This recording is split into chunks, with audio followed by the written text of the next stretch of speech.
once said, is the story of soldiers. He might have added, but not all of them are soldiers of war. For instance, the soldiers of medicine fight not to take human life, but to save it. Rex Allen stars as the Frontier Doctor. It was going to be a big day in Midvale, that day in the summer of 1904. A special train was on its way. A train bearing the President of the United States. Everyone was gathering to give him the rousing welcome he deserved. I happened to be in the neighborhood that morning. I'd driven down to the Mexican border to treat a patient. And I sure didn't want to drive home again without a chance to see the President and hear him speak. Hello, Sheriff. Doc, Baxter. Does it take a president to bring you to Midvale? President and a man named Hank Gillis who come down with a bad case of the mumps over here. That the special? Yeah, that's her. Ought to be here in a couple of minutes now. Pardon me. Sheriff, I'm looking for my dad. Have you seen him? No, I haven't, Tommy. But he shouldn't be hard to find. Your dad's not in jail for a change. Try one of the saloons. Any saloon. Yes, sir. Thank you.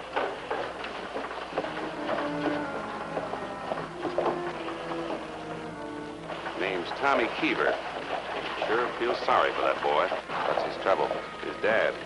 Keever's the town drunk. Not just a plain ordinary drunk. Keever's a mean drunk. Hates everybody. Keever hates the whole world. Come on, Doc. Sure don't want to miss this.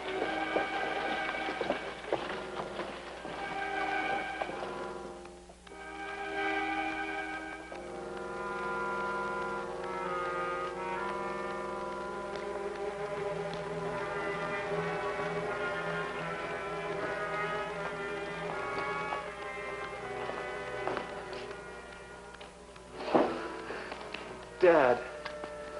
What do you want? Mrs. Tashman says we gotta move. She threw all our clothes out of the room. She says we gotta be out by 12 o'clock. Oh, she did she? You tell that old battle axe that we paid our rent and we're not moving anywhere. Until next Monday. But, Dad... Now get out of here! Saloon's no place for a kid. It's no place for you either, Dad. Let's move our stuff. Not today. I got other business. Please, Dad. I'll ask you just once more. Stay away from that hotel. Get out of here! Cut that out. We'll have none of that rough stuff in here. You kids, get out of here. You don't belong.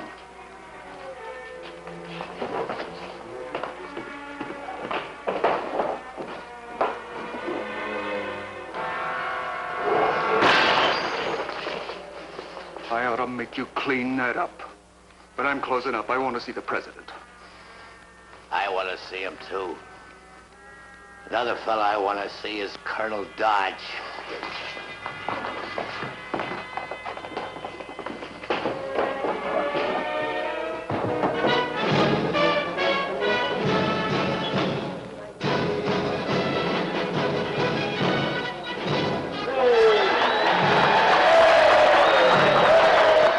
Colonel Dodge used to be with Teddy's Rough Riders. He'll introduce the President if this crowd will give him a chance. Citizens of Midvale, Mayor Smith, fellow Americans, the man I am about to introduce, the man who will step through that door, is a man who has fulfilled every promise he ever made. Fellow Americans, with a feeling of high honor and humble respect, I present to you President Theodore Roosevelt.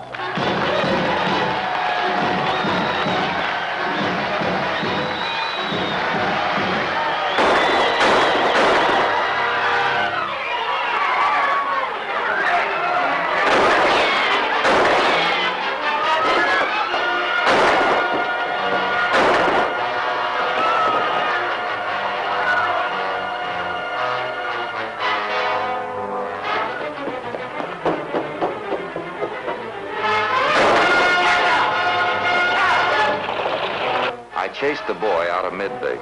If Tommy had left the road, he would have gotten away. I had a fine team, but no man in a buggy cross-country can catch a man on a saddle horse. Tommy was wounded, hanging from the saddle. He was hurt. The horse he stole from the hitch rail kept running instinctively down the middle of the road.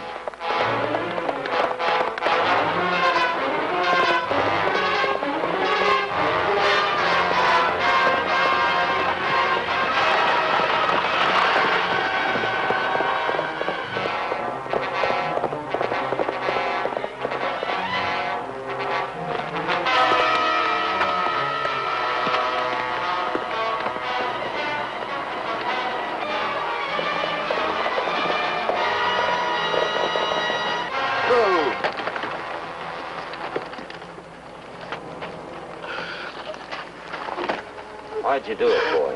Why in the world would you want to shoot Colonel Dodge? I didn't try to shoot Colonel Dodge. You mean you tried to shoot the president? No, I didn't try to shoot him either.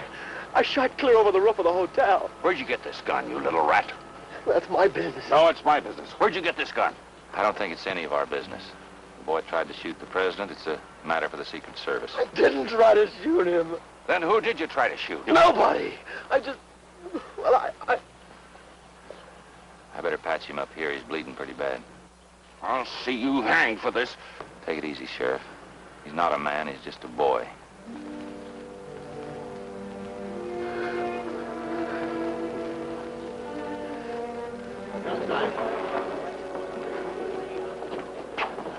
Ladies and gentlemen, may I have your attention, please? The president is all right. The boy's shots hit no one, and I understand he is in the sheriff's custody. The president will speak to you just as soon as we feel sure that this trouble is over. And the president wishes to thank you all very, very much for your patience.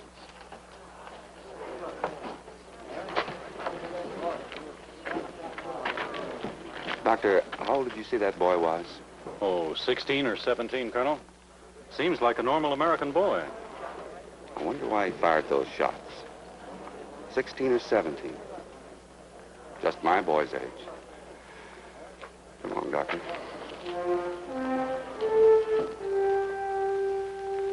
Tommy, the colonel just asked you a question. Why don't you answer it man to man? We're your friends, Tommy.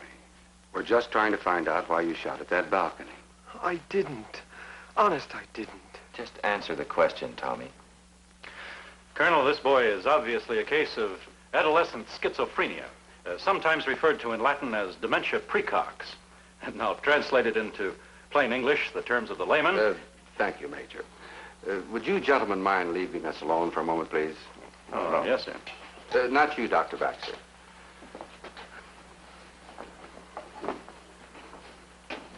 What's the matter with this boy? Can you help him? I don't know, Colonel. I'll do the best I can. That's all I can promise. That's all anyone can promise. I don't know why you did it, but I guess you had your reasons. I won't press any charges, Tommy. You mean, sir... You mean you're going to let me go? No one was hurt but you yourself, and I hope you get well again soon. Real soon.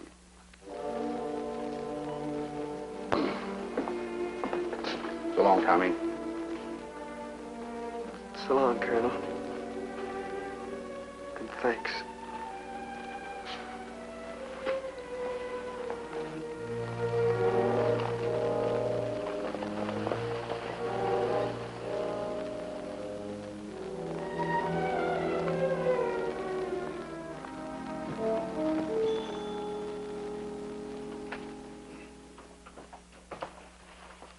Now? Hello, Sheriff. Good evening, Doctor. I heard the bell, but I just couldn't get here any faster. Now, we want to ask you a few questions about that Keever boy. Oh. Well, personally, I think he's a good boy, even with that drunken father of his. I don't know. It's hard to believe that Tommy Keever would try to shoot the president or Colonel Dodge. It's hard for us to believe, too, Miss Tashman. That's why we're here. Well, I spent all afternoon and part of tonight trying to find out where Tommy Keever got the gun he fired at the hotel. A hardware store at Elkton. They say they sold that to your husband about 10 years ago. Yes, it looks like the same one. But I have always kept it, even after he died. But then again, you know, guns and me don't go too good together.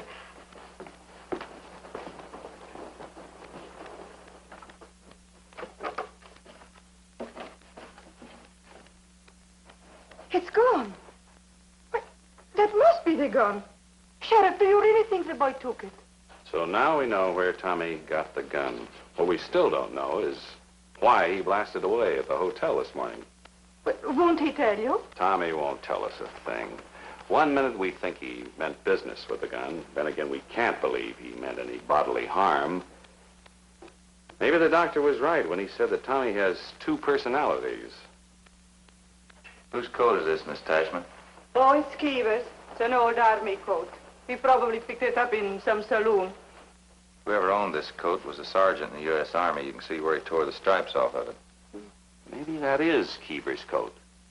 Maybe he was in the Army once. That's what I mean. Keever?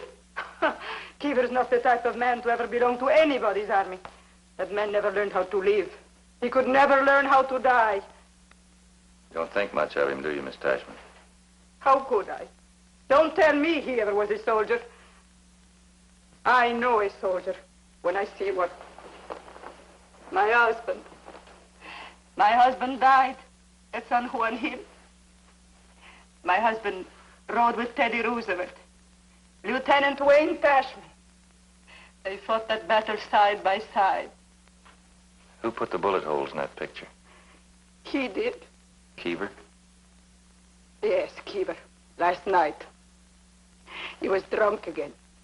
So I tried to take the gun away from him, but he fired straight at the picture. This is what I think of him, he said. Is that when you asked him to move? Oh, I didn't ask him to move. I ordered him to move. What kind of a man is it that fires a gun at this picture, eh? Don't get your dander up, Nell. At least he only shot at the picture. Or did he? What do you mean, Doc? I'm wondering if maybe Keever wasn't carrying a grudge against Teddy Roosevelt. I'd like to catch up with that presidential train. Do you have any idea where it stops next? Roseville Junction, about daybreak. I'll be there. Can I take this coat with me? Yes, of course. You ain't taking that coat anywhere, Doc. Where's Tommy? Where's my boy? He's over in the Midvale Hospital, and he's doing all right. You leave him alone. Hospital? Get this man out of here. Sheriff, don't you stand there. Get him out. Get out. Get out, you... I'll get out. I'll get out, you old bag.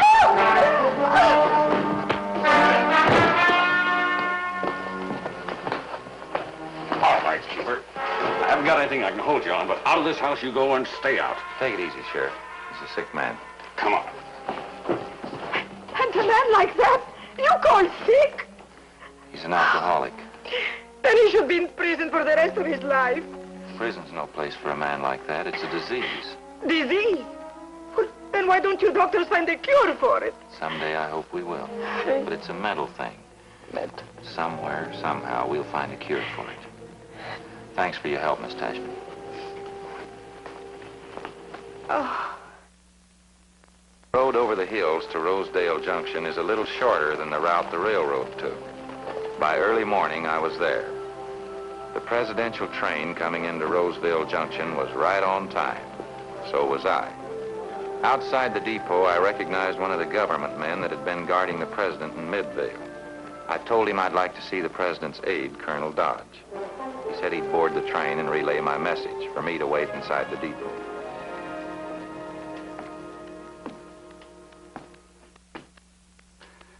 Dr. Baxter, I got your message. I'm surprised to see you. You must have driven all night.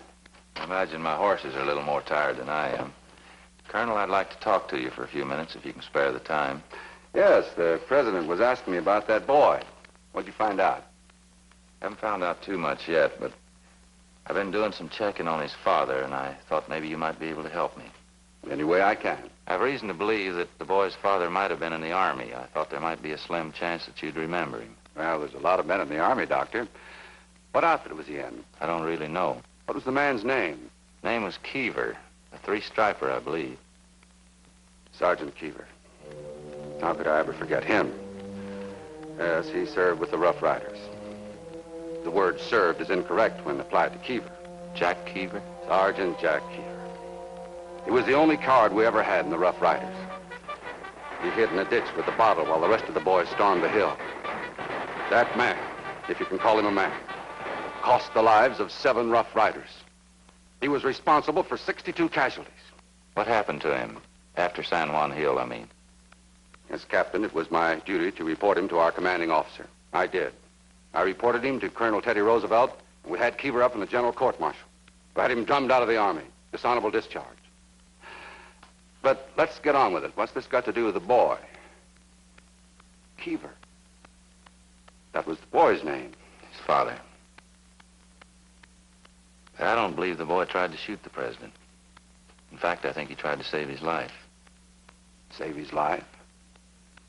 Yours, too. And what you just told me about the boy's father convinces me. Colonel, I won't take up any more of your time. You've been a great help. What do you think really happened back there at Midvale? I'd rather not say until I have a little more proof, but I'm going to ride back to Midvale now and have a talk with the boy. Well, I'll look forward to hearing from you. I think you'll be hearing from me real soon. Bye, Colonel. Good luck, Doctor. Thank you.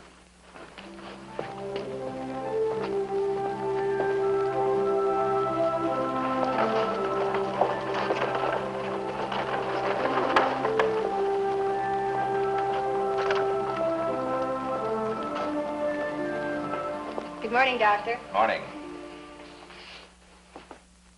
Where's Tommy?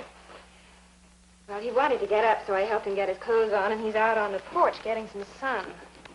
How's he feeling? Restless. He didn't sleep very well last night, even with the sedatives. But at least he's finally stopped talking in his sleep. You been talking in his sleep? Quite a bit. I'd like to show you something.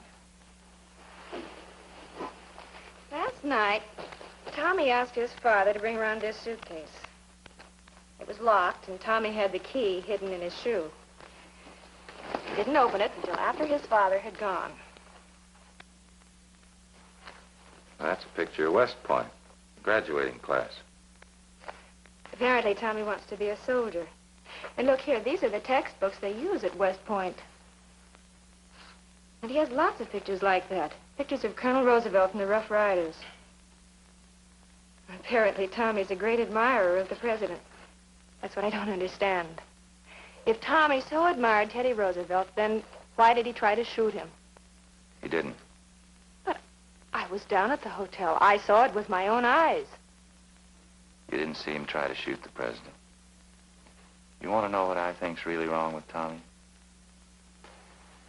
He has a case of torn loyalties. On one part is a deep natural love for his country. The other part is a natural love for his father. Tommy's all mixed up. You had no right to open that. It's none of your business. Oh, Tommy, I was just trying to help you. We're on your side, Tommy. And when you're old enough, we'd like to see you go to West Point. You do want to go, don't you? Sure. But how can I? My own dad was a coward at San Juan Hill. What use would they have for me? It's the wrong attitude, Tommy. You can go to West Point if you really set your heart to it. It takes more than setting your heart. Tommy? Why don't you and I have a little talk, man to man? If you'll tell me the truth, maybe we can make a deal. You keep on going to school and try as hard as you can and make good marks, and I'll do everything I can to get you into West Point. But who'll get me the appointment? President Theodore Roosevelt and Colonel Dodge. But first you have to tell me the truth about what happened down at the hotel. You took that gun from Mrs. Cashman's rooming house, didn't you? Yes, sir. You didn't intend to shoot anybody. You figured that when you fired that shot into the air, it would attract everyone's attention and stop your dad from shooting, didn't you? Well, sir, Tommy, you're not protecting him by lying. Your father, in a drunken stupor, was out to get revenge against the president and Colonel Dodge. He's a sick man, and he blames them instead of himself for the mess he's got his life into. Tommy, you can't go on forever living in the shadow of another man's mistake.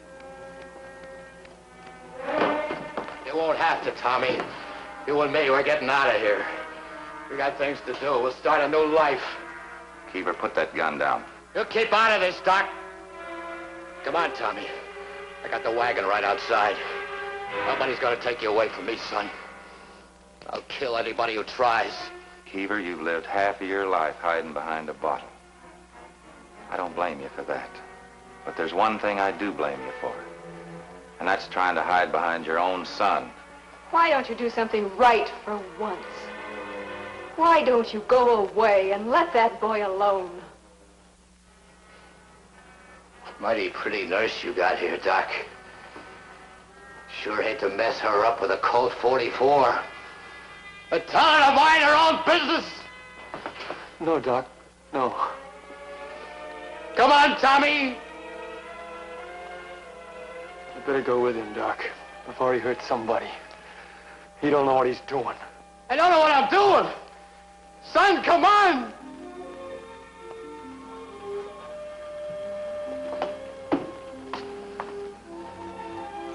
Please keep my suitcase for me, will you? I'll send for it later. Oh, yes, Tommy.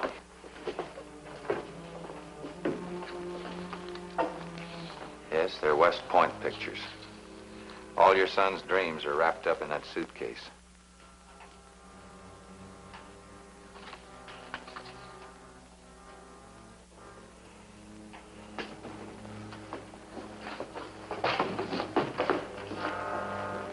Doctor, we've got to do something. That man's desperate.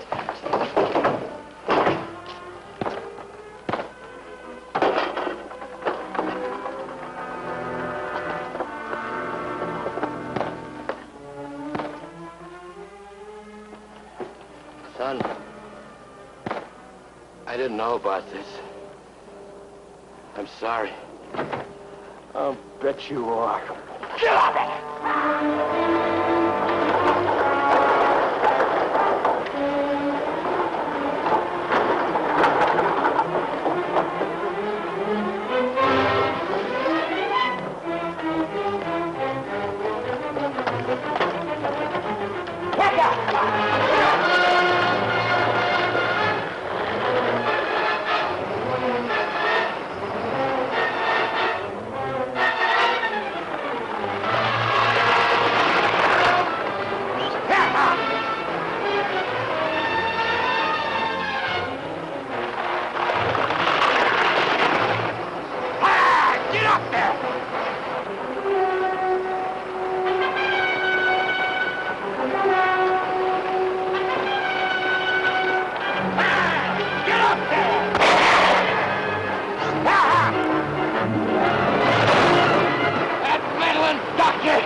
Gone, Tommy.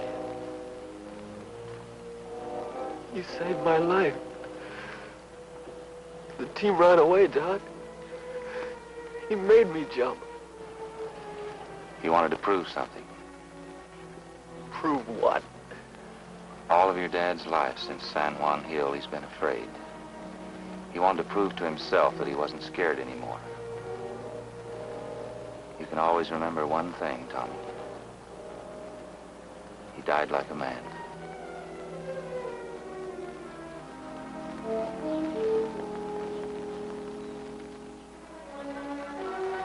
That year, Teddy Roosevelt won the election and returned to the White House for another term. Cadet Keever graduated with honors from West Point. On October 12, 1908, Colonel Dodge wrote me a letter saying that Tommy Keever had been cited for bravery in the Philippines. President Roosevelt, as Commander-in-Chief, confirmed Keever's appointment as captain in the United States Army. I am happy that the faith I had in Tommy Keever was well founded.